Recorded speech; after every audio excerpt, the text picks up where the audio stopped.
السلام عليكم ومرحبا بكم في فيديو جديد. كنتمنى يلقاكم بخير وعلى خير. اليوم ان شاء الله غادي نشارك معكم اسهل والذ بريوش معمر بالشكلاط بدون بيض بدون زبده وبدون خميره كيماويه. ساهل وناجح 100% ودغيا يوجد، فتابعوا معايا الفيديو للاخير وكنتمنى لكم فرجه ممتعه. وفي قصعه غادي نوضع هنا تقريبا 4 الكؤوس اولا 5 الكؤوس ديال الدقيق الابيض او الدقيق الخاص بالحلويات.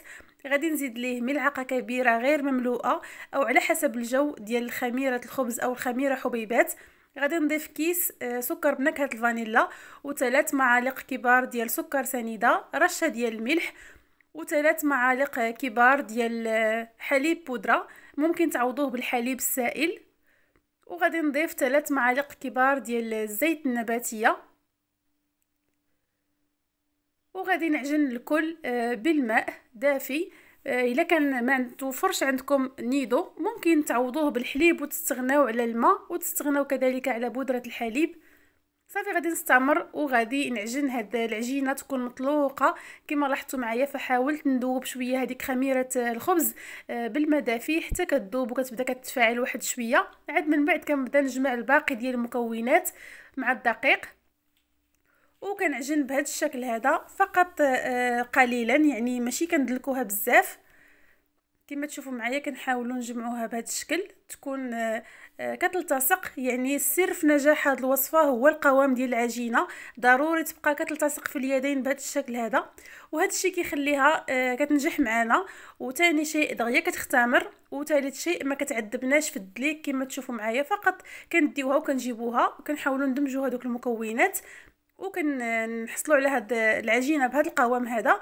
صافي هنا كما تلاحظوا معايا غادي نجيب السلوفان او البلاستيك الغذائي وغادي نغطيها ونخليها تختمر على حسب الجو.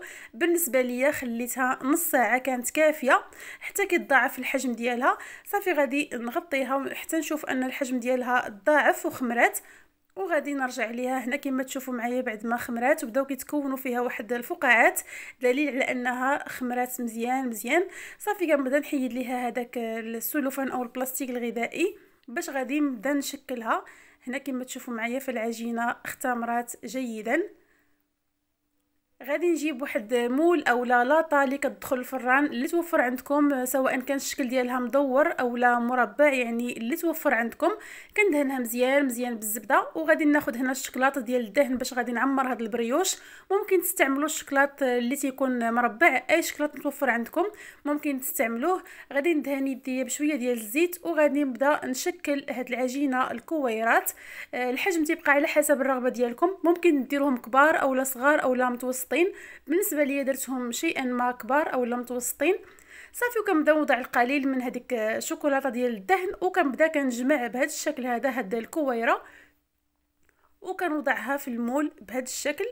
وغادي نستمر بنفس الطريقه كنشكل هذيك العجينه الى كويرات. كنحاول انهم يكونوا بنفس الحجم، يعني ما يكونش شي كبير وشي صغير باش كيجينا هذا البريوش زوين في الشكل ديالو. صافي وكنبدا كنعمر تقريبا واحد نصف ملعقه صغيره ديال الشكلاط ديال الدهن وكنبدا كنوضع في المول وكنبعدهم واحد شويه لانهم مازال غادي يخمروا المره الثانيه وغادي يتلاصقوا في مع بعضياتهم. صافي كنستمر بنفس الطريقه حتى كنسالي هاد العجينه كامله اللي عندي وكنستفها في المول.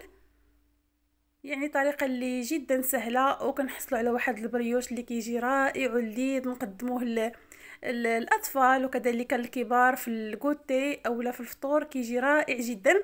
هنا بعد ما كملت تشكيل هذوك الكويرات وعمرتهم بالشكلاط فغادي نغطي هاد العجين وغادي نخليه يختمر للمره الثانيه حتى كيختمر جيدا جيدا. كما تلاحظوا معايا هنا كيف سبق وقلت لكم فانه كيتلاصقوا مع بعضياتهم، لذلك ضروري اننا نحطوهم شويه بعاد مع بعضياتهم ما يكونوش قرابين حيت من بعد راه غادي يتلاصقوا وغادي يزيدوا يتلاصقوا اكثر فاش يطيبوا في الفران. هنا غادي ناخذ واحد البيضه تكون كامله وغادي نحركها مزيان مزيان وغادي نبدا ندهن بها هذا البريوش هذا. الا ما توفرش عندكم البيض باش تدهنوها ممكن تدهنوا فقط بالحليب، راه كيعطي تقريبا نفس النتيجه. فقط مره كنعاودوا ندهنوه باش كيعطينا واحد اللون اللي زوين. صافي هنا غادي نستمر وغادي ندهن هاد البريوش هذا، وكنحاولوا ندهنوه بشويه بشويه باش ما نحيدوش نخسروش هذاك الانتفاخ ديال هاد الكويرات هادو اولا ديال هاد البريوش. غير حركات اللي خفيفه بهذا الشكل هذا حتى كندهنوه كامل.